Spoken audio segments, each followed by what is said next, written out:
La yasuqul khaira illallah ma Allah, la yasrifus su'a illallah ma Allah. Ma kana min ni'matin fa min Allahi ma Allah. Wala haula wala quwwata illa billah al-aliyyil azim. Kita baca Sayyidul Istighfar. Bismillahirrahmanirrahim. Allahumma anta rabbi la ilaha illa anta khalaqtani wa ana 'abduka wa ana 'ala 'ahdika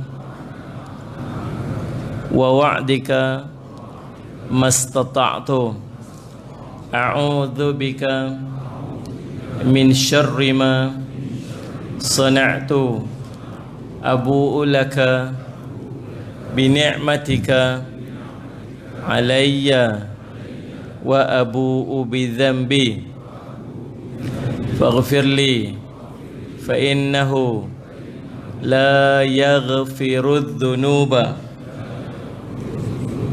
illa anta. Alhamdulillah, puji syukur kita panjatkan kepada Allah Subhanahu wa taala dengan limpah kurnia inayah taufik di sisi Allah. Kita dapat bersama-sama lagi pada malam ini. Mudah-mudahan pertemuan kita diberkati oleh Allah Subhanahu wa taala. Insya-Allah. Kita nak menggunakan kitab kita yang hari itu saya dah edarkan kepada tuan-tuan. Yang saya nak guna kat sini tu Umat Bertanya Rasul Menjawab. Dan kita berada pada soalan yang ketiga daripada sahabat yang bertanya kepada Nabi sallallahu alaihi wasallam, Islam bagaimanakah yang paling utama? An Abi Hurairah radhiyallahu anhu qala anna Rasulullah sallallahu alaihi wasallam su'ila ayyul amali afdal. Faqala imanu billah wa rasulih. Qila thumma madha? Qila thumma madha? Qala al jihadu fi sabilillah. Qila thumma madha? Qala hajrun mabrurun. Atau kama qala Rasul sallallahu alaihi wasallam, hadis sahih riwayat Imam Al-Bukhari rahimahullah taala. Daripada Abi Hurairah radhiyallahu anhu. Abi Hurairah seorang sahabat Nabi SAW yang masuk Islam ni di hujung-hujung lah, dekat Nabi sallallahu alaihi wasallam dia sempat bersama dengan Nabi SAW 3-4 tahun ya. Tapi seorang sahabat yang sangat istiqamah dengan ilmu, walaupun dia duduk di hujung-hujung tuan-tuan, sempat bersama dengan Nabi, tapi dialah di antara sahabat yang paling banyak meriwayatkan hadis daripada Nabi sallallahu alaihi wasallam. Salah satu kelebihan Sayyidina Abu Hurairah radhiyallahu anhu, dia kuat hafazan dia. Kuat hafazan dia tu macam mana? Satu hari duduk ke Nabi SAW, Nabi SAW tanya, siapa yang nak ambil satu kekuatan ataupun sesuatu daripada aku, sallallahu alaihi wasallam Muhammad, hampakkan dia punya kain selendang dia. Maka Abu Hurairah cepat-cepat hampak selendang dia. Kemudian didoakan oleh Nabi SAW. Kemudian Abu Hurairah jadi orang yang sangat kuat hafazan dia. Orang yang kedua paling banyak meriwayatkan hadis Nabi SAW, nama dia Abdullah bin Umar radhiyallahu anhuma, anak pada Sayyidina Umar sallallahu alaihi wasallam Muhammad. Kata Abu Hurairah, kelebihan Abdullah bin Umar radhiyallahu anhu berbanding aku ialah dia pandai menulis sedangkan aku tidak. Jadi Abu Hurairah ni tuan-tuan, dia sahabat Nabi yang tak pandai menulis, tapi dia sangat kuat hafazan. Satu ketika pada zaman satu khalifah panggil dia, sallallahu alaihi wasallam menghadap kepada khalifah saja nak test hafazan Abu Hurairah radhiyallahu anhu. Nah, disuruh duduk depan, ada seorang yang duduk jadi pencatat di belakang tirai. Lalu Abu Hurairah disuruh untuk menyampaikan hadis daripada Nabi SAW, lalu disampaikan. Dan orang di belakang tirai itu menulis apa yang dituliskan, apa yang disebutkan oleh Abu Hurairah radhiyallahu anhu. Kemudian selepas tahun dipanggil balik dan disuruh cerita balik hadis apa yang kamu sampaikan itu pada khalifah. Dan dia cerita secara detail, sikit pun tak ada kesilapan, menunjukkan kuatnya hafazan Abu Hurairah radhiyallahu anhu. Abu Hurairah hidup selepas Nabi SAW wafat. Abu Hurairah turis Sallallahu Muhammad berkhidmat kepada para sahabat Nabi SAW yang menjadi khalifah. Dan di antara khalifah yang dia sangat sayang ialah Sayyidina Uthman radhiyallahu anhu. Pernah ditanya kepada Abu Hurairah radhiyallahu anhu, apakah momen atau waktu yang paling kamu rasa sedih sekali? Dia kata 3 waktu yang aku sangat rasa sedih. Yang pertama dia waktu kewafatan Rasul SAW. Ini waktu paling sedih sekali lah. Tak ada orang yang dia cinta lebih pada Nabi SAW. Yang keduanya waktu mana? Waktu wafatnya Sayyidina Uthman radhiyallahu anhu. Dan yang ketiga kata Abu Hurairah radhiyallahu anhu, waktu mana yang paling sedih sangat? Dia kata waktu bekas kurma aku terputus. Waktu berkah kurma terputus. Apa cerita bekas kurma tu? Cerita ada satu hari dia mengadu pada Nabi SAW yang dia lapak dia. Sallallahu alaihi wasallam Muhammad. Kemudian tuan-tuan, kata Sayyidina Abu Hurairah ni biasa lapak dia kalangan ahlu sufah. Ahlu sufah ni yang duduk di beranda masjid Nabi SAW. Depa ni bukan ada makanan apa, bukan ada kerja apa. Siapa mai bagi hadiah makan, sedekah makan, itulah makanan depa. Depa kerja depa ialah menuntut ilmu dengan Nabi SAW aja. Tuan-tuan, salah seorang daripada Abu Hurairah radhiyallahu anhu, dia kata pernah satu hari dia kata aku menggelupuk lapak. Kata Abu Hurairah, bila dia dah satu hari dia pernah dilantik jadi governor, dia ada kain ridak selai, dia lak hinguh dia dengan kain ridak. Dia kata mah kata amboi Abu Hurairah lak hinguh dengan ridak, dengan kain ni kata. Walah dulu kamu pernah menggelupuk tepi jalan sebab lapak, orang ingat kamu ni gila, dia letak ni apa ni pijak leher. Pasal ingat kata dia ni penyakit sawan, penyakit gila. Walah aku lapak kata. Dia lapak sampai ke tahap menggelupuk. Abu Hurairah radhiyallahu anhu. Nabi SAW duk pesan jangan minta. Siapa yang boleh bagi jaminan kepada aku, dia tak minta pada manusia yang lain, kata Nabi SAW, maka aku akan bagi kat dia jaminan syurga. Para sahabat ni dia lapak macam mana tak minta kat orang. Sampai satu hari dia lapak sangat tuan-tuan, nampak Abu Bakar lalu Ustaz Somad, dia kata macam mana nak abang kat Sayyidina Abu Bakar, kata dia lapak ni. Lalu subhanallah dia kata, wahai Abu Bakar, bagi aku berapa ayat Quran. Abu Bakar pun ayat Quran, bismillahirrahmanirrahim, ajak dia Quran. Dia tak faham Sayyidina Abu Bakar ni tak faham. Pilah Sayyidina Abu Bakar. Mai pula Sayyidina Umar radhiyallahu anhu. Kita takut Sayyidina Umar boleh faham kot. Macam mana nak abang Sayyidina Umar ajakkan aku ayat apa-apa Quran, ayat Quran. Dia pun ajak ayat Quran, sungguhlah aku minta Quran kan. Kita pun tak faham juga. Mai jumpa Nabi SAW, Rasulullah saya lapak abang tu ya. Dengan Rasulullah SAW tak apa, dia anggap macam Rasulullah ni macam bapa. Minta Rasulullah lapak. Rasulullah pergi rumah. Dia bawa Abu Hurairah pergi ke rumah Nabi SAW. Tengok-tengok ada satu bekas susu yang orang hadiahkan kepada Nabi SAW. Dia kata cantik dah dapat minum susu. Tiba-tiba Nabi SAW kata kat Abu Hurairah ambil susu tu, kemudian pergi bagi mereka minum. Pergi bagi mereka yang duduk di beranda Nabi SAW tu, bagi mereka minum. Rasulullah tak kata Abu Hurairah kamu minum dulu kemudian bagi mereka minum. Tuan-tuan, ni orang taat. Dia pun pergi bagi orang minum sambil duduk layak liuk kot tuan-tuan. Kau ada lapak kan? Harap tak habis lah kot. Tapi mukjizat Nabi SAW susu tak habis. Sampai habis orang minum semua tuan-tuan dalam satu bekas susu tu. Dia pula dapat minum. Dia kata Abu Hurairah kata aku minum sampai kenyang dan tak boleh minum lagi dah. Tu berkat mukjizat Nabi SAW. Ni biasa para sahabat. Tuan-tuan sahabat duduk dalam keadaan lapar. Abu Hurairah kata satu hari pergi jumpa dengan Nabi SAW, mengadu lapar. Nabi kata apa yang ada pada kamu? Kau ada sebiji kurma aja. Dia kata ambil kurma tu, buah dalam bekas tu. Kemudian sallallahu alaihi wasallam Muhammad, setiap hari pi ambil, kamu rasa lapar, kamu seluk ambil kurma, jangan buka tengok dalam bekas tu. Tu aja. Nabi SAW doakan berkah tersebut. Dia mukjizat Nabi SAW, setiap hari Abu Hurairah ambil mesti ada kurma, tak pernah kurang. Ambil je mesti ada, ambil je mesti ada, ambil je mesti ada, tak pernah habis kurma dia. Sampai bila? Sampai wafat Nabi, sampai zaman Sayyidina Abu Bakar, sampai zaman Sayyidina Umar. Sampai ke tahap satu perang. Dalam perang tu tali pinggang tu terputus. Bekas kurma tu diikat kat tali pinggang. Tali pinggang dia terputus, jatuh. Start pada tu tak ada air kurma tu. Sedih dia. Tu 3 waktu yang kata Abu Hurairah radhiyallahu an, dia sangat sedih. Tuan-tuan, hadis ini disampaikan oleh Abu Hurairah radhiyallahu an. Dia berkata, anna Rasulullah sallallahu alaihi wasallam suila ayyul amali afdal. Seorang lelaki bertanya kepada Nabi sallallahu alaihi wasallam, sesungguhnya Nabi sallallahu alaihi wasallam ditanya oleh seseorang, ayyul amali afdal, amal apakah yang paling afdal sekali, yang paling hebat sekali dalam segala amal yang ada. Faqala, lalu berkata Nabi sallallahu alaihi wasallam, imanun billah wa rasulih, dia beriman kepada Allah dan Rasulnya. Sallallahu alaihi wasallam Muhammad. Qila thumma madha, kemudian ditanyakan lagi kepada Nabi SAW, kemudian daripada itu apa ya Rasulullah? Lalu qala Nabi SAW, al jihadu fi sabilillah. Peringkat keduanya disebut sebagai amal paling afdal ni jihad fi sabilillah. Qila thumma madha, kemudian ditanya kepada Nabi SAW lagi, apa ya Rasulullah lepas daripada tu?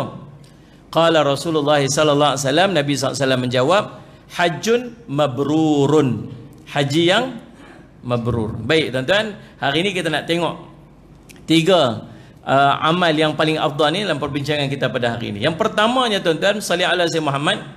Salli ala sayyidina Muhammad, beriman kepada Allah. Yang pertamanya beriman kepada Allah. Salli ala sayyidina Muhammad. Ini kita tak payah duk bincang lah. Kita pun faham dah tuan-tuan sekalian, Muhammad peringkat iman kepada Allah SWT ni kemuncak daripada amal. Sebab apa saja amalan yang tuan-tuan buat takkan jadi sempurna dan takkan jadi istiqamah kalau tuan-tuan tak ada iman pada Allah. Seorang sahabat tanya kepada Rasulullah, ya Rasulullah, salli ala sayyidina Muhammad, ceritakan kepada aku, salli ala sayyidina Muhammad, satu perkataan dalam Islam yang aku tak tanya orang lain dah selain pada kamu ya Rasulullah. Nabi SAW kata apa? Qul amantu billah thumma istaqim. Kamu katakan kamu beriman kepada Allah, kemudian kamu istiqamahlah. Tuan-tuan, saya nak bagi tuan-tuan faham elok-elok apa yang dimaksudkan. Ulama sebut syarat nak istiqamah mesti iman. Syarat nak dapat istiqamah mesti beriman. Kalau dia tak beriman, dia takkan jadi orang yang istiqamah. Saya nak cerita kat tuan-tuan. Salli ala sayyidina Muhammad. Iman ni apa? Percaya, sungguh-sungguh punya percaya. Sungguh-sungguh punya percaya tu beriman. Faham tuan-tuan? Nabi SAW sebagai contoh. Ni tadi kita baca Sayyidul Istighfar. Siapa dekat sini saya nak tanya? Dekat sini ni, siapa yang tiap-tiap hari dia tak pernah tinggal Sayyidul Istighfar? Angkat tangan. Angkat tangan. Siapa yang tiap-tiap hari tak pernah buat Sayyidul Istighfar ni? Cuba angkat tangan. Apa dua-dua tak angkat ni lagu mana ni? Siapa yang hari ni buat, esok tak buat, kadang-kadang ingat buat, kadang-kadang tak buat? Angkat tangan. Pun tak angkat juga. Ampun ni ngarut sungguh. Tuan-tuan sekalian, subhanallah semua. Saya faham yang tak angkat tu, saya faham dia panggil tawaddu'. Tuan-tuan, salli ala sayyidina. Nak tengok kita istiqamah ataupun tidak, balik pada percaya ataupun tidak kita kepada Nabi SAW atas hadis dia. Nabi kata, man qalaha min nahari muqin biha famata qabla an yumsiya fa huwa min ahli jannah. Wa man qalaha min al-laili muqin biha famata qabla an yusbiha fa huwa min ahli jannah. Atau kama qala Rasulullah SAW. Siapa yang membacanya dengan yakin pada sebelah siang ni, dengar elok Nabi kata apa? Sayyidul Istighfar ni. Siapa baca dengan yakin, sungguh-sungguh yakin. Yakin ni apa? Iman lah. Salli ala sayyidina Muhammad. Pada sebelah siang dia, lalu dia mati pada sebelah siang tersebut, fahuwa min ahli jannah, maka dia daripada ahli syurga Allah. Faham tak ni? Siapa baca Sayyidul Istighfar, yakin, sebelah siang, mati sebelah siang tu, dia mati hari tu, Nabi janji apa? Dia daripada ahli syurga. Percaya tak? Percaya tak? Hadis sahih riwayat Imam Bukhari. Salli ala sayyidina Muhammad. Hadis Imam Bukhari ni ranking sahih dia nombor 1. Atas sekali. Selepas pada Al-Quran, salli ala sayyidina Muhammad, tuan-tuan, kitab paling sahih dalam susunan salli ala sayyidina Muhammad ialah kitab Sahih Al-Bukhari. Dalam ranking hadis-hadis sahih, ranking hadis sahih paling tinggi ranking dia ialah hadis riwayat Imam Al-Bukhari dan Imam Muslim. Salli ala sayyidina Muhammad, dia panggil muttafaqun alaih. Yang kedua ranking yang tertinggi hadis Bukhari. Yang ketiga ranking tertinggi hadis Sahih Muslim. Salli ala sayyidina Muhammad, tuan-tuan. Hadis tersebut tentang kelebihan Sayyidul Istighfar, hadis yang diriwayatkan oleh Imam Al-Bukhari rahimahullah, hadis sahih. Tuan-tuan, siapa baca sebelah siang, dia mati sebelah siang tersebut, dia daripada ahli syurga Allah SWT. Siapa yang sebut? Nabi SAW. Nabi sebut saja-saja ke? Tak. Dia wahyu daripada Allah. Allah mungkir janji dia tak? Tak. Orang yang beriman ni, dia tak akan tinggal dah sampai bila-bila. Sebab apa? Sebab dia takut dia mati hari tu. Faham tak ni? Dia beriman yang dia ni, manusia ni boleh mati pada bila-bila masa. Dan dia tak tahu bila dia nak mati. Dia takut dia mati hari tu. Maklum duk amal Sayyidul Istighfar ni 10 tahun dah Ustaz. Tiap-tiap hari maklum tak pernah tinggal. Pasal apa yang maklum tak pernah tinggal? Maklum takut mati hari tu Ustaz. Sebab Nabi janji siapa baca hari tu, dia mati hari tu, maklum nak masuk syurga, Nabi janji masuk syurga. Dia panggil apa? Orang istiqamah. Pasal apa dia istiqamah? Pasal dia beriman daripada perkataan Nabi SAW. Tu dia sebut syarat istiqamah dia beriman. Dia faham tak sebab? Baca la ilaha illallah wahdahu la syarika lah lahul mulku wa lahul hamdu yuhyi wa yumiitu wa ala kulli syai'in qadir. Nabi sebut siapa baca tu Allah bagi 10 pahala, Allah ampun 10 dosa, Allah angkat 10 darjat, Allah jauh daripada gangguan syaitan pada hari tersebut, Allah jauhkan dia daripada perkara dia tak ingin pada tersebut. Oh, tak pernah tinggal tiap hari. Pasal apa? Sebab dia percaya sungguh dengan janji Allah dan janji Rasul. Baca Allahumma ajirni minan nar 7 kali lepas subuh, lepas maghrib. Hadis riwayat Imam Abu Daud dan Imam An-Nasa'i. Baca Nabi kata apa? Sallallahu alaihi wasallam, idza sallallahu alaihi wasallam, seandainya dia mati pada hari tersebut, sallallahu alaihi wasallam, akan ditulis baginya perlindungan daripada api neraka Allah Subhanahu wa taala. Dia dengar, dia yakin sungguh-sungguh, maka dia buat amal istiqamah, tak pernah tinggal. Jadi syarat nak dapat istiqamah mesti beriman. Orang yang beriman dia akan jadi orang yang istiqamah. Boleh faham tak lah? Nabi sebut sallallahu alaihi wasallam Muhammad, man qara'a ayatal kursi, man qara'a ayatal kursi duburi kulli salatin maktubatin lam yamna'hu min dukhul jannah ila an yamut. Siapa yang baca ayat kursi selepas daripada setiap semayang fardu dia, maka tak ada apa pun yang akan halang daripada masuk syurga melainkan kematian. Mati je yang duk halang dia tak boleh masuk syurga lagi ni. Nanti dia mati mudah-mudahan masuk syurga lah. Hadis sahih di sisi Imam As-Suyuti rahimahullah ta'ala. Buatlah. Orang yang beriman sungguh, dia akan jadi orang yang istiqamah. Orang yang istiqamah itu tanda bahawa dia beriman. Boleh faham tak? Sebab tu benda paling puncak sekali tuan-tuan ialah iman kepada Allah. Sebab iman kepada Allah ni yang menyebabkan, yang menentukan amal dia nanti jadi apa? Jadi sahih. Amal dia nanti diterima oleh Allah. Amal dia jadi istiqamah. Punca dia ialah iman. Faham tuan-tuan? Kadang-kadang kita pun duk sembang kawan-kawan kita yang dia belum Islam. Dia beriman sungguh dengan agama dia. Beriman sungguh. Lepas tu dekat akhirat nanti kita baca kitab An-Nihayah fil Fitan wal Malahim, Imam Ibnu Katsir petik satu riwayat daripada Abu Hurairah radhiyallahu anhu. Waktu kita semua berhimpun kat padang mahsyar tu, kita berhimpun dah kat padang mahsyar tu. Kemudian sallallahu alaihi wasallam, waktu tu Allah jadikan sembahan-sembahan. Sembahan masing-masing. Ada naik berhala tu, berhala yang orang pernah sembah dulu waktu hidup di dunia. Dia naik salib tu, dia naik yang ni, dia naik yang tu, dia naik. Jadi dia nampak. Lepas tu Allah kata apa? Pi ikut semua sembahan-sembahan kamu. Lepas tu adalah yang pergi ikut berhala tu, ada pergi ikut tokong tu, ada ikut. Mereka ikut tu pasal apa? Pasal mereka beriman sungguh waktu hidup di dunia. Itulah Tuhan mereka. Mereka ikut. Pergi. Yang tinggal itu tuan siapa? Yang tinggal itu hanya orang-orang mukmin di kalangan orang yang beriman, sungguh-sungguh beriman dengan orang-orang munafik. Dia ada orang mukmin, ada orang beriman, ada orang munafik. Tinggal dua kelompok ni. Kemudian sallallahu alaihi Muhammad, tuan-tuan, Allah kata kat orang yang ni, kelompok ni, pasal apa kamu tak ikut Tuhan-Tuhan tadi?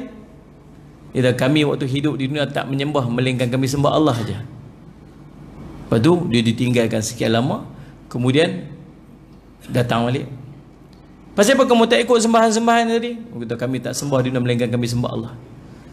Lalu Allah menyingkapkan sedikit daripada kebesaran yang kita nampak. Allah, inilah Allah yang kami sembah dulu. Kemudian tuan-tuan, kita semua pun bersujud kepada Allah itu. Orang semua pakat sujud kecuali orang munafik. Allah jadikan tulang belakang dia macam tanduk lembu tu, tanduk kebau. Dia tak boleh nak sujud. Dia sujud dengan lehak-lehak dia. Nabi SAW sebut dalam riwayat. Tuan-tuan, nak cerita, dia beriman tu, orang yang bukan, orang yang tak, dia beriman kepada Tuhan dia tu, sallallahu alaihi wasallam, yang dia kata Tuhan tu, sampai dekat padang mahsyar nanti pun dia duduk beriman lagi. Tuan-tuan sekalian, sallallahu alaihi wasallam. Baik. Kemudian Nabi SAW sebut, sallallahu alaihi wasallam, imanun billah wa rasulih, beriman kepada Allah dan beriman kepada Rasul. Iman kepada Rasulullah merupakan rukun iman yang keempat yang wajib kita percayai dan kita yakini. Dan seperti yang kita ketahui bahawa umat manusia sangat sering melakukan perbuatan dosa sejak ribuan tahun yang lalu, Rasul diutus oleh Allah untuk membimbing manusia ke jalan yang benar sehingga dia boleh selamat di dunia dan di akhirat. Tuan-tuan, kemarin kan malam pekat duk pi sambut tahun baru kan. Nabi SAW mai, Allah sebut dalam Quran, laqad kana rasulillahi uswatun hasanah. Nah, sungguhnya Allah utuskan Nabi SAW sebagai apa? Uswatun hasanah, kita punya role model kita. Nah, sahaja ikut Nabi SAW. Akhir zaman Nabi kata, kamu akan ikut depa selangkah demi selangkah, sejengkai demi sejengkai, sehasta dengan sehasta, sehasta demi sehasta, sejengkai sampai depa masuk lubang bewak pun kamu nanti ikut depa. Saya malam pergi forum sambutan tahun baru apa dekat Kuala Lumpur. Lepas tu depa tanya soalan, depa bagi saya soalan. Apa asal usul sambutan tahun baru ni? Saya pun teringin nak tahu juga. Saya buat research, tuan-tuan. Lalu saya dapatlah beberapa maklumat. Kita ni kalau nak buat benda, biar kita tahu pasal apa kita buat, tuan. Sebab urusan kita ni, tuan-tuan, dia jadi 5 benda ni. Yang pertama wajib, dapat pahala. Yang kedua sunat, dapat pahala. Yang ketiga haram. Yang keempat makruh. Yang kelima harus. Nak buat apa pun dalam hidup ni berjumpa dengan 5 benda ni. Yang kita pergi sambut tahun baru tu, kita dapat tang mana daripada 5 benda ni? Mari kita tengok. Yang pertamanya, tuan-tuan, sejarah tahun baru 1 Januari, The World Book Encyclopedia tahun 1984, jilid ke-14 halaman 237. Dia kata, the Roman ruler Julius Caesar established January 1 as New Year's Day in 46 BC. The Roman dedicated this day to Janus, the god of gate, door and beginnings. The month of January was named after Janus, who had 2 faces, one looking forward and the other looking backward. Dia kata yang mula set tarikh 1 Januari ni sebagai permulaan kalender ni, tuan-tuan, nama dia Julius Caesar. Dia ni pemimpin Roman, Rom dulu. Bila 46 BC, before Christ, sebelum daripada Nabi Isa alaihissalam.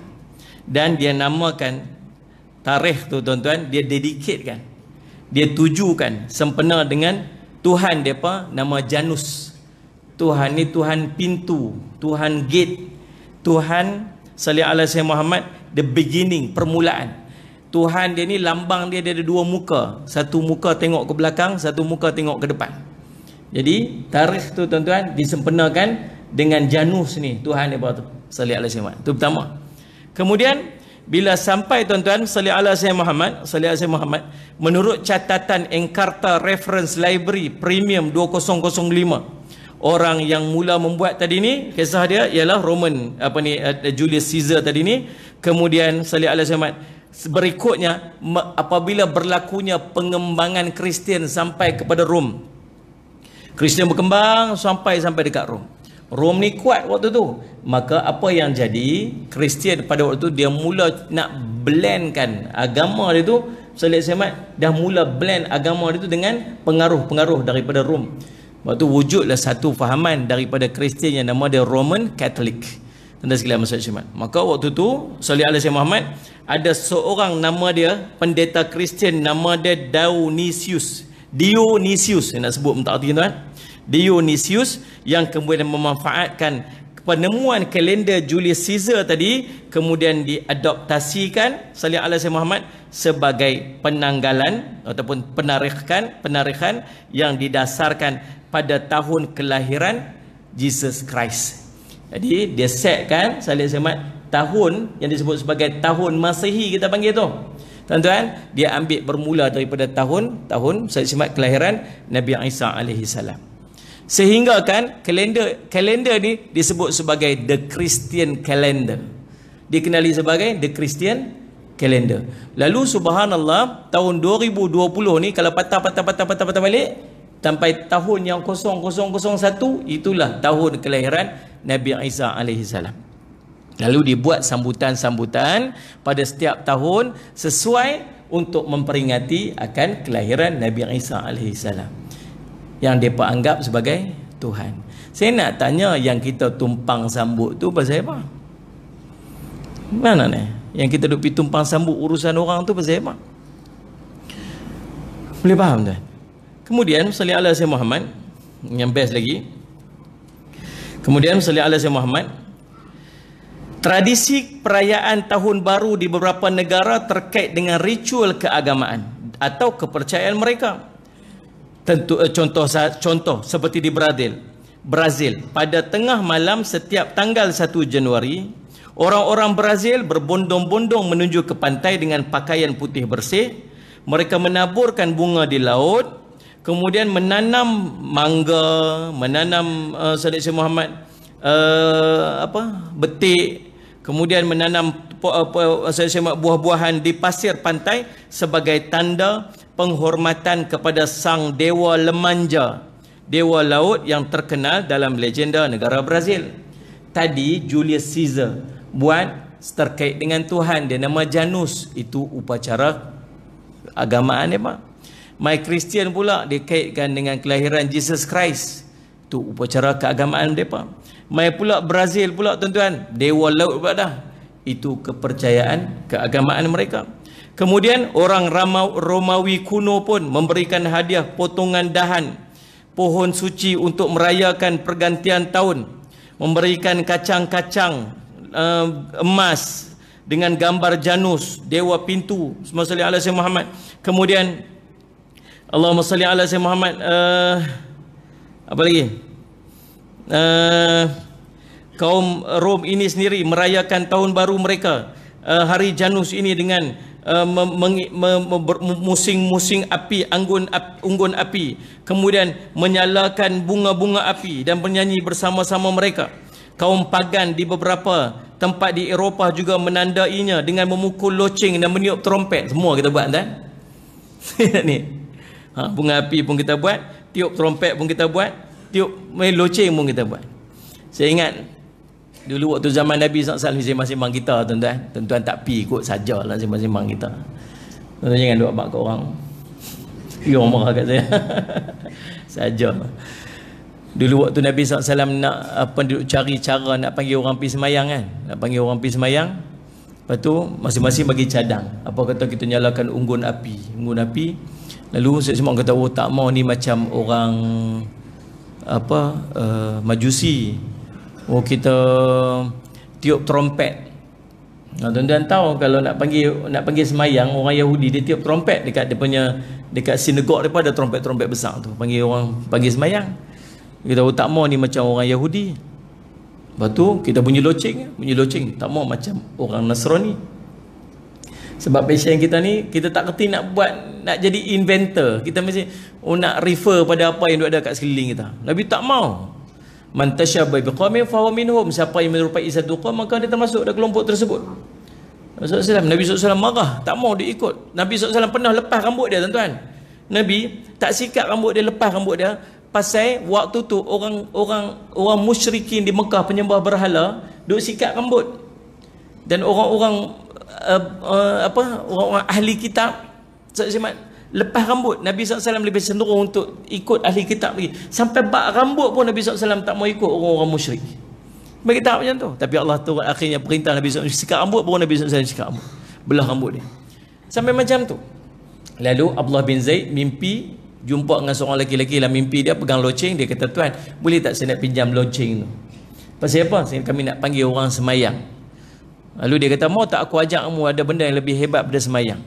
Lalu daripada bunyi loceng. Macam mana? Dia pun ajak Allahu Akbar, Allahu Akbar, asyhadu an la azan tu lah. Bila dia jaga, dia dah excited, tak sabar nak pergi jumpa Nabi SAW. Dia pergi abang Nabi, dia kata, Rasulullah, ni ada orang ajak dekat saya mimpi saya nak panggil orang semayang sebut lagu ni. Allahu Akbar, Allahu Akbar, Allahu Akbar, Allahu Akbar. Nabi kata tu mimpi benar. Lalu Nabi kata apa? Pergi panggil Bilal. Suruh dia tolong panggil orang semayang gunakan yang ni. Kalau saya jadi Allah visit tau, saya kecil hati tau, saya yang penat-penat mimpi.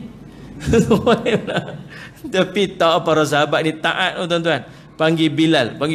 Bilal pun pergi azan. Kemudian didengar oleh Sayyidina Umar radhiyallahu an. Sayyidina Umar kata, yang ni aku pun mimpi macam ni juga. Tuan-tuan silap selamat. Dia pun pergi tahu kat Nabi SAW.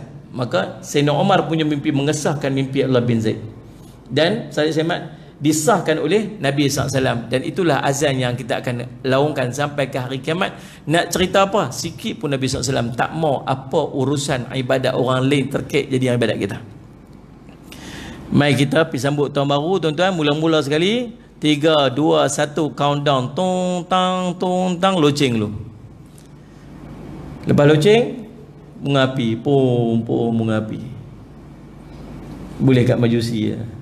Lepas tu seorang satu beli kat tepi jalan, trompet pek tuan-tuan. Semua boleh kat kita. Tuan-tuan, salih alaihi wasallam. Ya, Nabi SAW sampai dekat Madinah, tengok ada orang duk beraya-raya apa. Nabi kata, depa ni buat apa ni? Depa ni raya zaman-zaman dulu kami duk raya yang ni. Nabi kata, Allah bagi kita 2 jenis raya kita raya ni sudah. Raya puasa, raya haji. Tuan-tuan rasa nak sambut sangat tuan-tuan, sambut no 1 Muharram. Kita punya sendiri tuan-tuan. Special tuan-tuan tahu tak?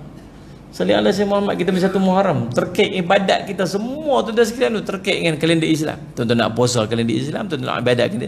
Nak puasa 3 hari setiap bulan dia pun sebagai hari-hari putih pun ada kalender Islam. Faham tak tuan-tuan? Banyak kelebihan dah. Duk bersibuk hai orang bersepa. Faham ni? Nabi SAW mai tunjuk ke kita, ikut sudah apa yang Nabi SAW suruh. Saya dah sebut ni ada orang marah saya tuan-tuan. Oh, yang tu pun kira bukan kira, kita nasihat je. Nak buat ikut suka hampa lah. Dia nak merasa nak buat, nak pergi kat api lah, tak ada masalah apa. Tapi apa faedah kita dapat? Apa faedah apa? Dia nak baik, tuan-tuan yang dirahmati sekalian, salli ala sayyidina Muhammad. Habis. Kemudian Nabi SAW sambung yang kedua. Allahumma salli ala sayyidina Muhammad. Nabi kata al-jihadu fi sabilillah. Jihad fi sabilillah. Salli ala sayyidina Muhammad. Ranking amal yang kedua, jihad fi sabilillah. Mari kita tengok beberapa jenis jihad. Kita faham jihad ni semata-mata jihad pergi perang. Mari kita tengok macam mana ulama sebut apakah jenis-jenis jihad yang ada. Yang pertama dia panggil jihad nafsu. Jihad lawan nafsu. Nafsu ni Allah bagi kat kita tuan-tuan. Dia duduk dalam, dia install. Dia built in, bukan install. Tuan-tuan beli handphone, dia ada handphone ni kan tuan, dia ada satu benda dia panggil built in, satu benda ada install. Kalau install boleh buang. Faham tak ni? Kalau built in tak boleh buang tuan, tuan-tuan pergi buang, tak boleh. Macam tu dalam hidup kita, Allah bagi kita satu benda nama nafsu, tuan jangan pergi buang. Pergi jumpa Tok Umar, kata Tok Umar tolong buang sat nafsu saya ni. Tok Umar tu kata tak apa bagi kat saya. Saya merasa macam tak pernah cukup nafsu. Kalau tuan-tuan tak ada nafsu, tuan-tuan makan tadi ni pas sembur, pasal malam apa? Tadi tuan tak berasa nak makan pasal apa? Nak makan perlu pada nafsu. Faham tak ni? Tengok isteri kita perlu pada nafsu. Ni nak pakai baju ni warna apa nak ambil tadi, pilih pun tu ikut sesuai nafsu kita tu. Maksudnya nafsu ni kena dalam hidup. Cuma macam mana kita nak kawal nafsu kita tu. Jangan sampai nafsu mengawal kita, tapi kita lah yang kena kawal nafsu kita tu. Sebab nafsu kita tak boleh nak buang. Allah bagi siap-siap. Tu anugerah Allah bagi dekat kita. Jadi subhanallah sallallahu alaihi wasallam, menentang hawa nafsu tak bermakna menolak semua bentuk kesenangan dan kenikmatan dunia. Ia lebih kepada mengawal dan menyalurkan nafsu tu ke arah yang betul. Bagi mencapai maksud itu, jiwa hendaklah dibersihkan. Nafsu ni tuan-tuan, kita kena kawal dia. Waktu Allah jadikan nafsu ni tuan-tuan, sallallahu alaihi wasallam, Allah tanyakan nafsu, aku siapa, hang siapa? Nafsu kata apa? Aku, hang. Kemas dia jawab. Kemudian Allah buat apa tuan-tuan? Allah rendam dia dalam api neraka. Lama rendam, angkat balik tanya, aku siapa, hang siapa? Dia kata aku, hang. Rendam lagi dalam api. Naik balik tanya, aku siapa, hang siapa? Aku, hang. Lalu dia buat apa? Tahak, tak bagi makan. Bila dia tahak tak bagi makan tuan-tuan, lepas pada tu baru dia kata apa? Engkau Tuhan aku, hamba. Nak cerita di antara cara untuk kita kawal nafsu ni tuan-tuan, ialah dengan puasa. Tuan-tuan, nafsu dengan syaitan ni, dia ada bisikan nafsu, bisikan syaitan. Kita boleh kenal. Bisikan syaitan ni dia rancang, dia plan. Tuan-tuan nak tahu bisikan syaitan, dia plan, dia rancang kat kita. Kalau kita nak buat apa-apa, nak buat apa satu jenis kemaksiatan, dia beritahu kat kita, lepas ni buat gini, lepas tu buat gitu, lepas tu dia boleh beritahu je yang nak buat tu kita. Kita boleh ikut, kita tak boleh ikut dia. Kita boleh dia habaq kat kita hampir buat macam tu. Kita boleh kata kat dia tak mau, aku tak mau buat macam tu. Boleh. Bukan kita bukan wajib ikut dia. Sebab tu bila Allah azab kita, bila kita buat satu maksiat, Allah azab kita. Pasal apa azab kita? Sedangkan syaitan yang bisik kat kita. Syaitan hanya mampu bisik je, tapi yang buat tu hang. Tuan-tuan faham tak ni? Dia bisik. Sebagai contoh, saya nak bagi tu contoh kat tuan-tuan. Tuan-tuan dalam kaitan kita, Allah sayang kat kita. Allah bagi kat kita benda nama taufik. Bila Allah sayang kat kita, Allah bagi kat kita nama taufik. Taufik ni dua kata ulama. Yang pertama Allah pemudah baik-baik, yang kedua Allah halang kita daripada buat maksiat. Kita teringin nak buat maksiat sebab nafsu kita ni ada. Kita nak buat benda tu. Tapi Allah halang kita. Allah bagi halangan dia. Dia kereta tak ada minyak lah. Sagi line telefon tak ada lah. Ada aja halangan sebab Allah tak mau kita buat benda tu. Tuan-tuan faham tak ni? Sama juga dengan kebaikan. Kalau tuan-tuan nak jadi baik, Allah pemudah tuan-tuan untuk jadi baik. Tuan-tuan sampai depan masjid, orang tengah azan, tu baik tu. Tuan-tuan faham tak ni? Kita lapang tiba-tiba, oh ni waktu duha. Ada kadang-kadang orang bagi terlepas aku tu waktu duha. Oh tak ada nak semayang. Tapi ada kadang-kadang, oh ni waktu duha ni nak semayang. Allah pemudah urusan kebaikan dia. Dia bagi taufik. Tapi kadang-kadang syaitan saja main kita. Kita naik kereta, elok sampai depan pintu masjid betul-betul, azan bunyi. Allahu Akbar, Allahu Akbar. Kalau kita kena pergi masjid waktu tu, kita dapat semayang awal di masjid, kita dapat pahala jemaah, kita dapat i'tiqah di masjid. Anda faham tak ni? Kita dapat qabliyah sebelum masjid, kita dapat duduk dalam saf, qabliyah semayang sebelum daripada semayang fardu, kita dapat pahala duduk dalam saf, kita dapat pahala rapat saf, kita dapat pahala tutup lompang dalam saf. Banyak kan? Tapi tuan-tuan bisa dengar tak bisik ni? Dia kata apa? Dia kata depan sana ada masjid itu lagi. Tuan dengar? Dia kata ni tang ni bau wazan ni. Kalau hampir depan sana ni ada satu masjid satu lagi tu. Kalau hang sampai sana pun agak-agak lebih kurang qomat lah. Dan lagi.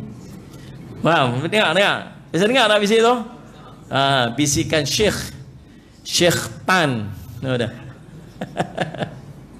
Saya nak tanya hampa ikhlas jawab. Hampa selalu ikut tak cakap dia tu? Ni kita pun ajak pergi depan. Betul tuan, elok sampai tang depan tu qomat. Allahu Akbar, Allahu Akbar, asyhadu an la ilaha illallah. Tahu dia kata apa kita? Kita ni jauh lagi nak pergi depan ni. Perjalanan kita ni jauh lagi ni. Kalau hang singgah semayang tang ni, hang kena ikut dia 4 rakaat. Kalau hang pergi depan tu ada masjid tu lagi. Dan kalau hang dapat tahiyat akhir dengan tu imam, hanya yang risau ahli syurga dah. Dia tu dia panggil rancang dia plan kat tu. Kan saya cepat. Kita dana sampai hang sampai tempat tahiyat akhir pun tak apa dah. Kita kalau hang dapat tahiyat akhir dengan tu imam, sekali hang semayang 4 rakaat, hang semayang seorang-seorang, hang dapat dah pahala jemaah tu. Yang semayang seorang-seorang tu 4 hang boleh buat cepat-cepat sikit, dia tak sangkut dengan orang. Oh dia bang dah. Kita pun baik bos. Lajak pi sampai masjid depan, assalamualaikum warahmatullahi. Orang habis mayang dah. Tak dia bang kata apa? Mayang kat rumah. Niat pun dapat dah. Jahat aku tuan-tuan. Dia tepuk tangan lah. Tuan-tuan, maksud dia yang duk merancang ni, benda-benda kita nak buat ni, nama dia syaitan. Bisikan syaitan. Nafsu dia tak mampu merancang. Nafsu dia merengek, dia nak tu nafsu. Dia bisik, dia merengek. Tak merengek. Macam budak-budak nak beli barang kita bawa anak kita pergi supermarket, dia nampak Ultraman ke apa dia, nak macam tu lah, nafsu duk merengek dalam badan kita. Mana ni orang perempuan lalu kedai beg, handbag semua. Dia merengek, macam nak ambil lah macam. Tu nafsu tu. Orang lelaki-lelaki lalu apa kedai sport rim kereta ke. Nah, jenis kaki mancing ke lalu kedai rock tu ke. Dia menggelupok boleh tahu tuan-tuan, subhanallah. Tu beza di antara nafsu dengan bisikan nafsu dengan syaitan.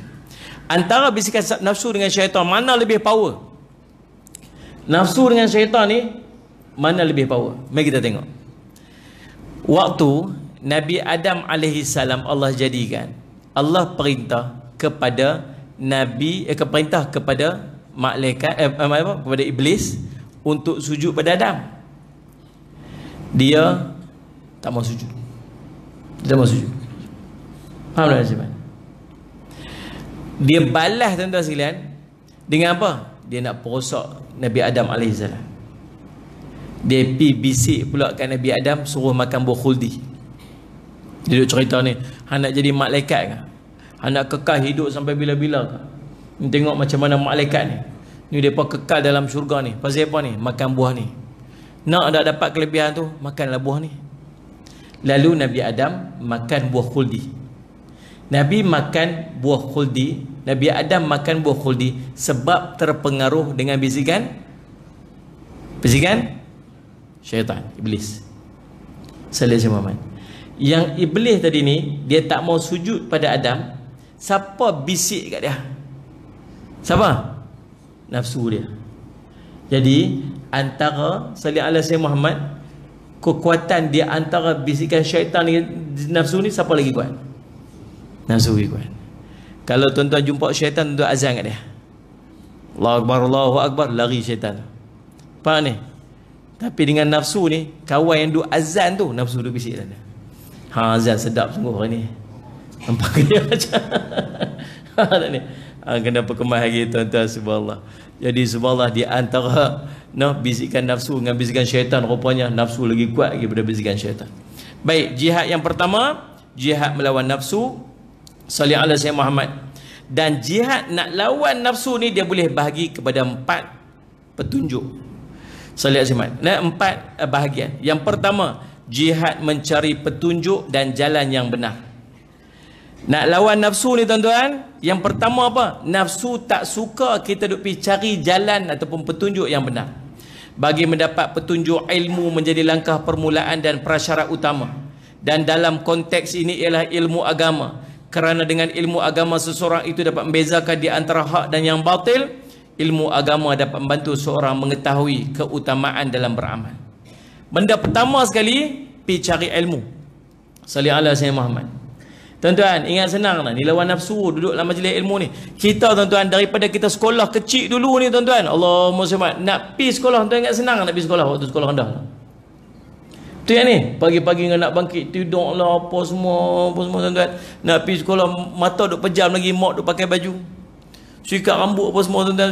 Sekali pergi sekolah, sekali dia teriak nak masuk pintu belakang sekolah, sekali duduk dalam sekolah, dia teriak nak balik. Cerita kita dulu lah ni. Faham ni semua? Duduk dalam sekolah sekali duduk teriak nak balik lah apa semua. Mujahadah lawan nafsu tu waktu duduk sekolah tu. Akhirnya habis sekolah rendah. Masuk sekolah menengah pula tuan-tuan, dia main cabaran sekolah menengah pula.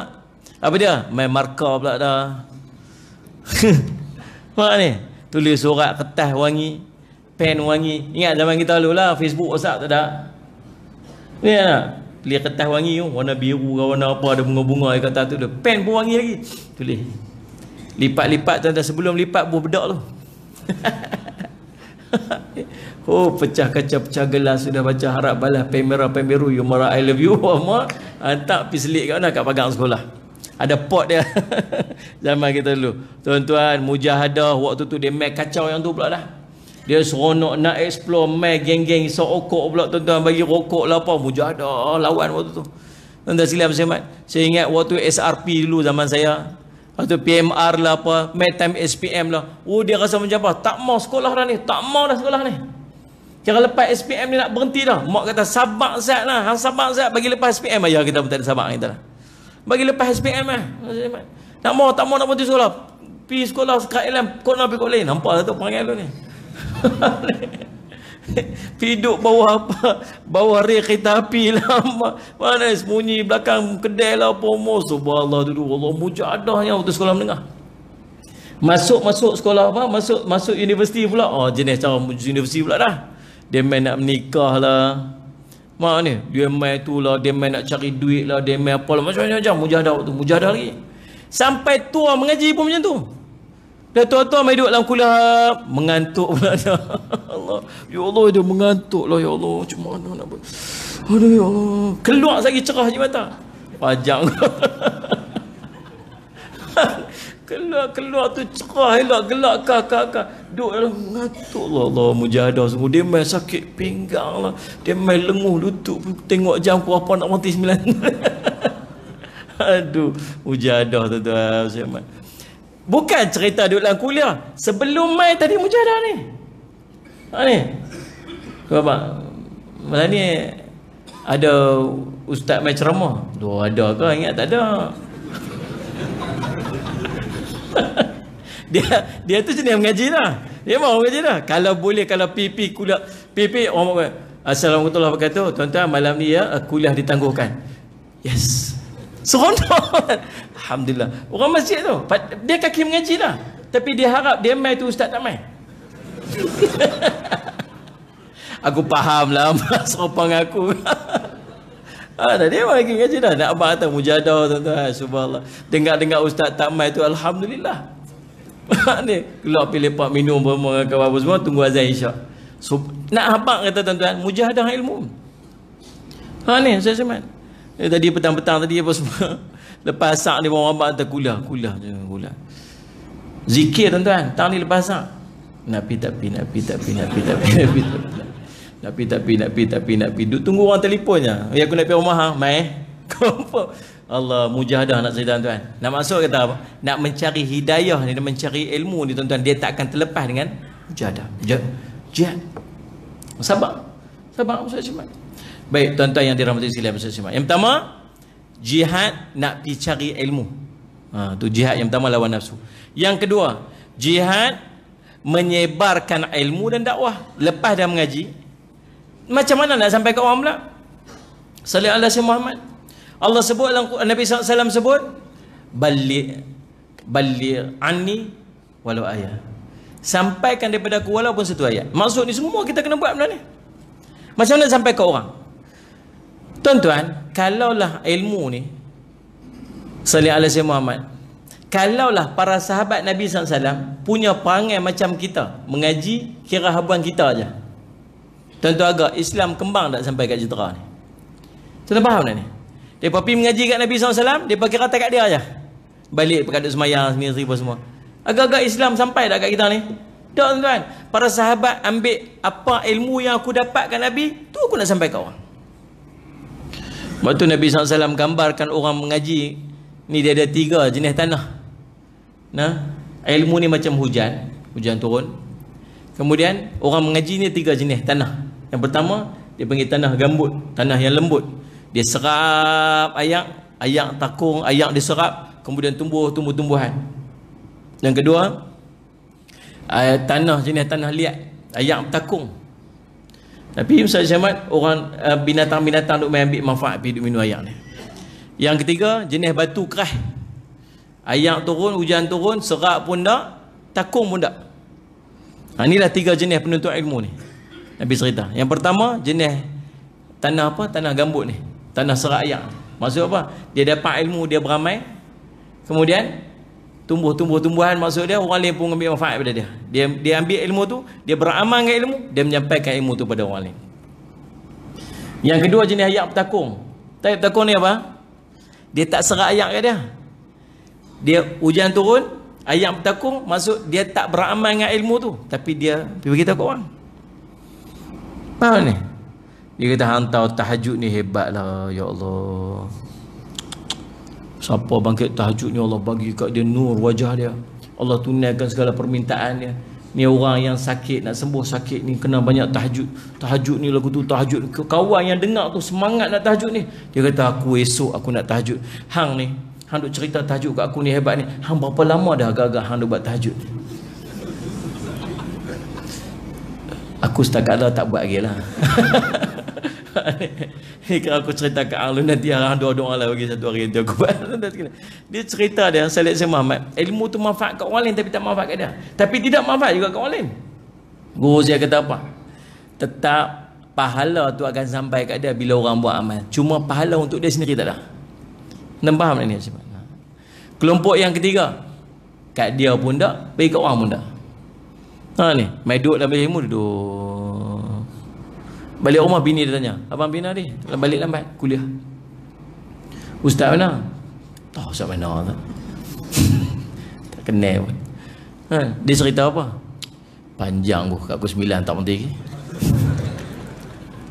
Bukan tanya panjang pendek, dia cerita apa? Tapi luas juga ilmu dia tu. Luas, panjang, pendek. Dia cerita apa? Tak, aku lupa habis dah. Teratur ya tuan-tuan. Maksud ilmu dengan dia pun tak dimanfaat, dengan orang lain pun tak dimanfaat. Sia-sia. Tuan-tuan, salih ala Sayyidina Muhammad, biar tak dapat banyak, sikit kita bagi ke orang. Supaya ilmu tu berterusan. Dia panggil 3 perkara, salih ala Sayyidina Muhammad. Idza mata ibni Adam inqata ali amali ila 3. Bila mati seorang anak Adam, putus semua amal kecuali 3 benda. Sadaqatun jariyah, al-ilmu yantafa'u bih. Sedekah jariah, ilmu yang manfaat. Dan yang ketiga, salih asma awalun salan yad'ulah.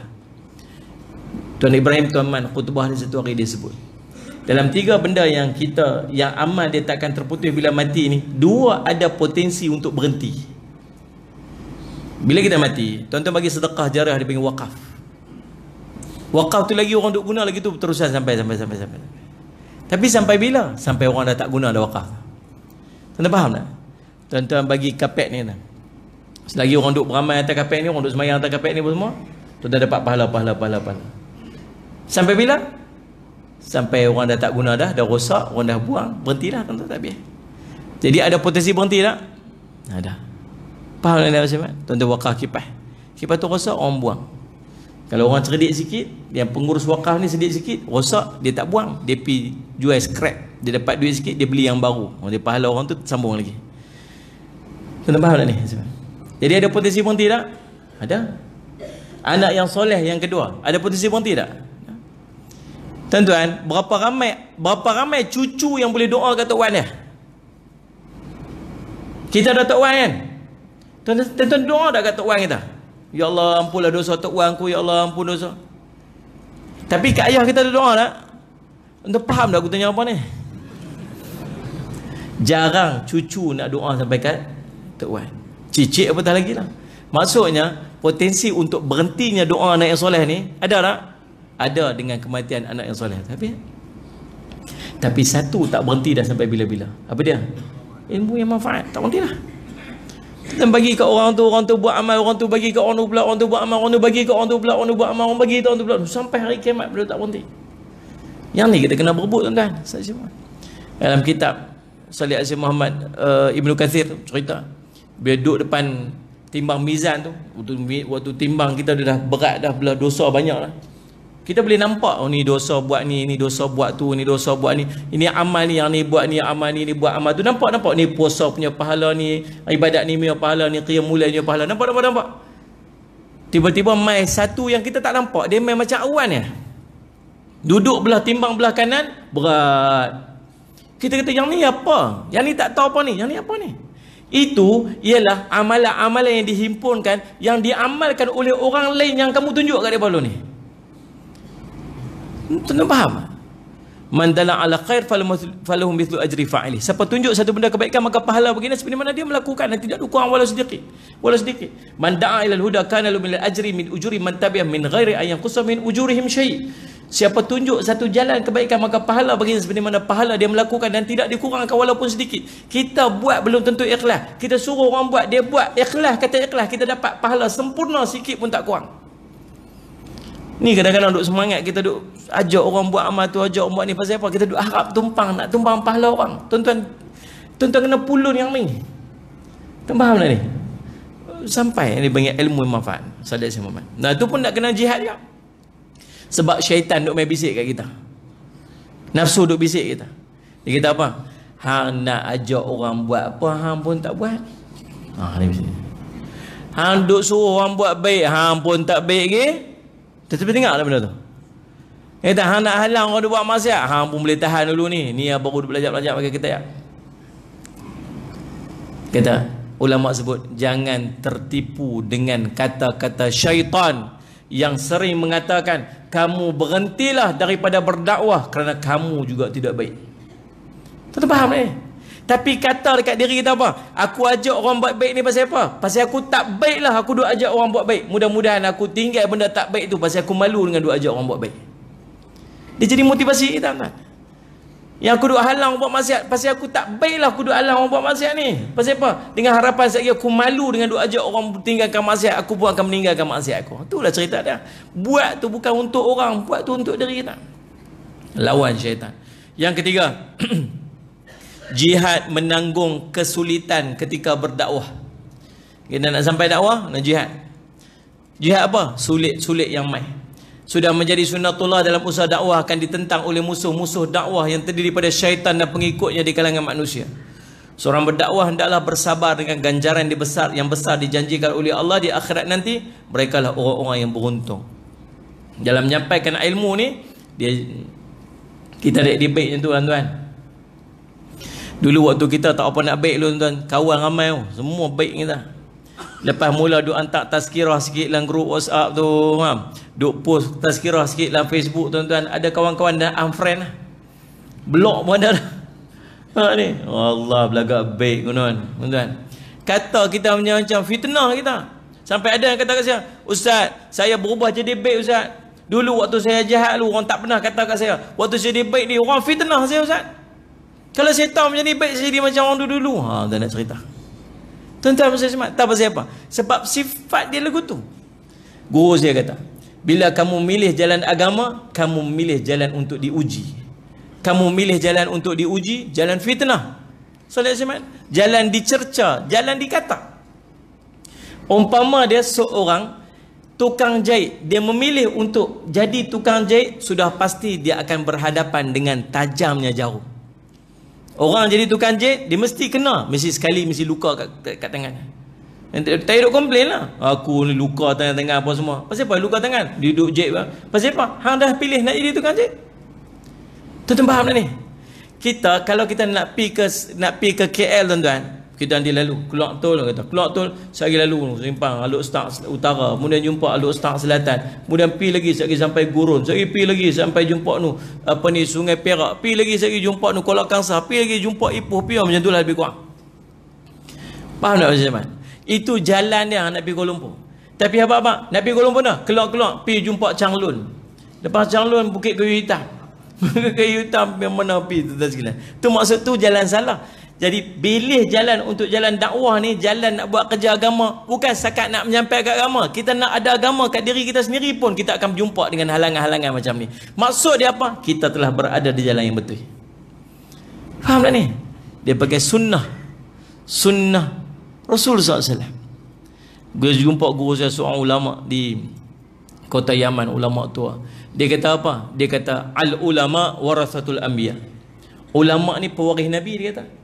Waris Nabi ni bukan setakat waris ilmu Nabi SAW, tapi waris juga dengan akhlak Nabi, tapi waris juga dengan ujian dan fitnah yang dilalui oleh Nabi SAW. Sebab tu lagi hebat dia, yang nama dia ulama, lagi hebat ujian dia. Pasal apa? Pasal dia mewarisi ujian dilalui oleh Nabi SAW. Sebab itu jalan agama. So dia heran lah tuan-tuan, bila kita bawa agama ni orang kata kat kita, tuan-tuan reda sudahlah, duduk diam. Pasal apa? Pasal yang pertama dia, kita ni dulu banyak dosa, Allah nak ampun dosa kita. Tengok tu. Tak ni, dia mula duk pakai serban, mula pakai jubah, orang kata kat kita, Allah tu nak tunjuk baik sangat tu. Orang kata tuan-tuan, kita pun geram. Kita pergi masjid, Allah macam bagus sangat. Dulu geram je, tebal telinga berasa kan. Tak usah pergi dia, nak kata apa pergi dia. Bukan dia bagi pahala kita apa tuan-tuan. Dan satu lagi, tuan-tuan jangan duk pergi balas balik dia. Kalau tuan-tuan balas balik dia, tuan-tuan sama sopa dia. Tiap ni. Dia kata apa? Dia pergi abang kita. Kawan kita jenis batu api ni ramai. Dia memang jumpa kita, dia kata apa? Hantar tak tu. Aku tahu hang lah ni duk berubah jadi baik apa semua aku. Seronok betul yang aku tengok hang lah ni, Allah. Aku pun teringat dia macam hang. Tapi hantar tak kawan kita tu, jenis batu api. Hantar dia kata apa kat hang? Aku pun geram dengar. Aku rajak dia ni tak. Dia kata, aku pun geram dengar. Hantar dia kata kat hang lah, hang berlakonnya lebih apa semua. Kita kenal dulu hang lagu mana. Kita ni tentang geram ni. Tuan-tuan diam, sabar dah. Hantar kata, biar dia. Tahu pasal apa? Tuan-tuan ingat satu benda. Allah nak ampun dosa kita. Allah bagi pahala free. Tapi boleh tak kita nak sabar tu? Tuan-tuan, silap-silap kita kata apa? Awak ingat dia seorang tahu aku apa? Ni aku tahu lebih tak? Ni semua dalam tangan aku. Tak ada ulama update Facebook dulu. Ni lah manusia. Macam itulah kita tuan-tuan, sabar. Dosa banyak, Allah nak ampun dosa kita. Yang kedua tuan-tuan, tahu pasal apa? Dia panggil Salih Asyik Muhammad, dia panggil saringan. Nak lepas ke tak lepas hang dengan saringan? Nak upgrade ni, dia ada saringan dia. Tuan-tuan nak masuk di tahap tu, tuan-tuan masuk UPSR. Tuan-tuan nak masuk universiti, tuan-tuan dia ada SPM lah apa semua sebagainya. Dia mesti ada saringan dia. Kalau tak lepas, hang duduk dekat tempat tu. Even worse, tak lepas, hang turun balik lebih teruk pada itu.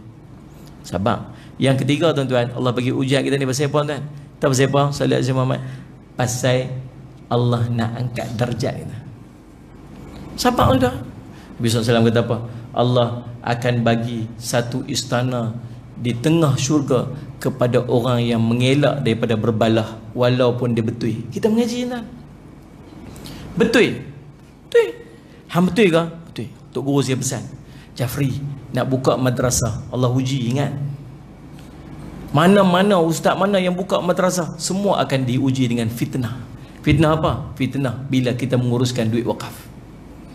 Betul. Tok Guru je Saleh waktu mai pecah tanah madrasah saya, dia kata apa? Bawa cangkui, hang dah cangkui, hang jangan lepas cangkui. Maksud dia apa? Kita dah tebas dah tempat tu. Sekali orang kata kita, jangan lepas cangkui, terus cangkui. Terus. Pasal fitnah akan mai. Selagi kamu buat benda betul, tak usah duk kata apa-apa. Hang buat je. Betul yang buat? Betul. Hang guna duit wakaf tu betul? Betul. Hang buat salah dari wakaf tu? Tak. Orang kata orang fitnah, bebek dah. Tak payah dia buat press statement. Saya nak beritahu bahawa apa yang dituduh pada saya tu adalah tuduhan yang apa benda tu. Tak kerti saya tak nak buat press statement. Tuan-tuan, duit dia sudah, biar. Pasal apa? Ni ujian dalam jalannya. Yang keempat, jihad menentang hasutan iblis dan syaitan. Salli ala Sayyidina Muhammad. Nah, syaitan adalah pengikut iblis. Iblis telah bersumpah untuk menyesatkan manusia. Allah telah merakamkan keazaman iblis dalam Quran. Salli ala dan sebagainya. Tuan-tuan, itu jihad.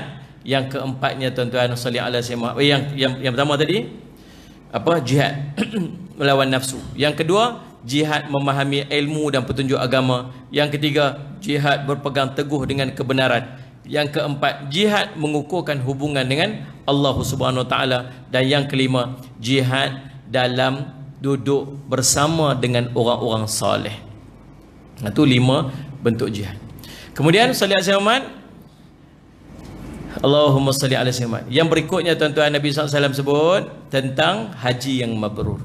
Nah, haji yang mabrur, peringkat amal yang paling tinggi, yang paling afdal, haji yang mabrur. Nabi SAW menyebutkan al-hajjul mabruru laisa lahu jazaa'un illa jannah. Tidak ada balasan yang akan diberikan kepada orang yang mendapat haji mabrur kecuali syurga Allah Subhanahu Wa Taala.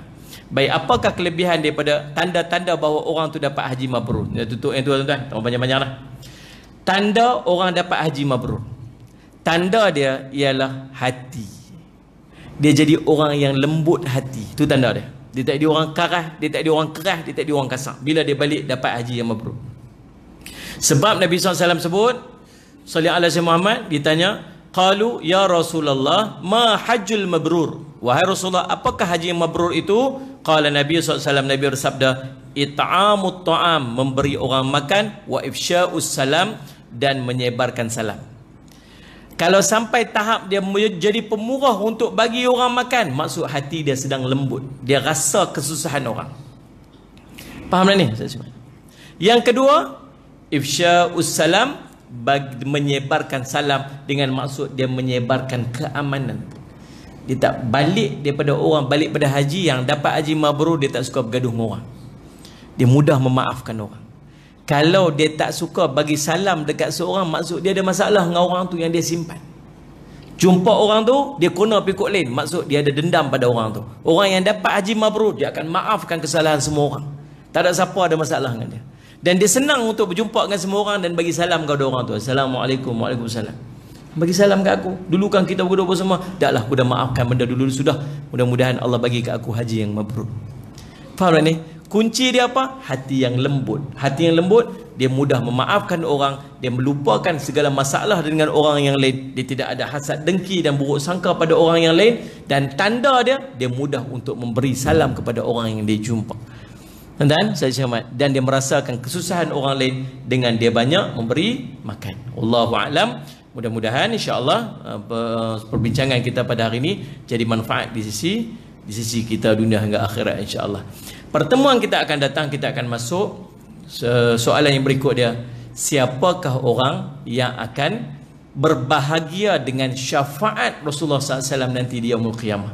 Soalan dia, sallallahu alaihi Muhammad, sallallahu alaihi wasallam, man as'adun nasi bi syafa'atika yaumal qiyamah? Wahai Rasulullah, siapakah orang yang paling berbahagia dengan syafaatmu pada hari kiamat nanti? Siapa orang tu? InsyaAllah kita akan berjumpa dan bincang pada pertemuan kita yang akan datang insyaAllah. Wallahu subhanahu wa ta'ala a'lam. Bismillahirrahmanirrahim. Alhamdulillahirabbil alamin. Wassalatu wassalamu ala rasulil amin sayyidina Muhammadin wa ala ashabi ajma'in. Allahumma faqihna fid din wa 'allimna ta'wil waj'alna min ibadikas salihin wahdinas siratal mustaqim. Allahumma arina haqqan haqqan warzuqna ittiba'ah wa arina batila batilan warzuqna ijtinabah. Wa sallallahu ala sayyidina Muhammadin wa ala ashabi wasallam. Alhamdulillah. Tuan-tuan, saya pergi dekat luar sana. Saya buat produk susu untuk dana madrasah saya, susu kambing.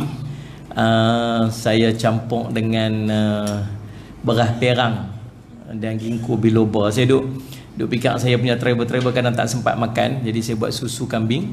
Kemudian saya campur dengan beras perang ni nak bagi kejap perut, dengan ginkgo biloba dan kurma. Kurma tu saya ganti gula, dia bagi manis. Jadi insya-Allah sesuai untuk semua peringkat umur. Nak cerita lebih saya tak pandai sangat nak kempen ni, tapi sedap lah, tuan-tuan try tengoklah, insya-Allah tuan-tuan boleh dapatkan dekat luar sana, dan tuan-tuan beli itu dengan niat insya-Allah untuk bantu dana pembangunan pengurusan Kompleks Islam Darul Faizin yang kita bangunkan di Bandar Baru Kedah tu, insya-Allah. Produk dia nama Faiz susu kambing, insya-Allah. Dan tak bau susu, tak bau kambing, tak bau hamis kambing tu pasal dia tutup dengan bau beras perang tu. InsyaAllah tuan-tuan kena rasa sekali lah. Beli lah seorang satu bagi habis, tak mau nak bawa balik lah, insyaAllah. Tuan-tuan tak buat duit, tuan-tuan minta nombor akaun tu, masuk duit lah akaun. Wallahu'alam.